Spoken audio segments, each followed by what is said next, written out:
বাস চড়া মানেই যুদ্ধ করা, লং জাম্প প্র্যাকটিস করা, দেহের অর্ধেক বাসের বাইরে রাখা, পায়ের উপর দাঁড়িয়ে থাকা, এই যন্ত্রণার যেন শেষ নেই। আর এরই মাঝে যখন কোনো যাত্রী দুজনের জায়গা দখল করে একাই বসে থাকে, তখন কারি বা মেজাজ গরম না হয়? তবে দেখুন, সেরকম একটি ঘটনা নিয়ে আমাদের এই কাহিনী। বাসে একদিন। সালাম আলাইকুম ভাইজান। ওয়ালাইকুম সালাম। ভাইজানের নাম কি? নাম দিয়ে কাম কি? না মানে জিগে আর কি। মোহাম্মদ আনসার। বাস বাস ভাই, টপ নাম রাখছেন দেখি। আপনি কি ভাই রংবাজ টংবাজ নাকি? না। ভাই বেরাদার? না। চাচারা মামুরা?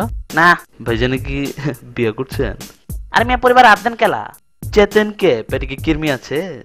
থাকলে অসুবিধা কি? না মানে জিগে আর কি, সালা সম্মতি বিধে কেউ রংবাজ টংবাজ থাকবার পারে তো? নাই। ইমানে কোন? কইলাম তো ইমানে। কচম করে কোন? আরে হালা কইলাম তো কছম।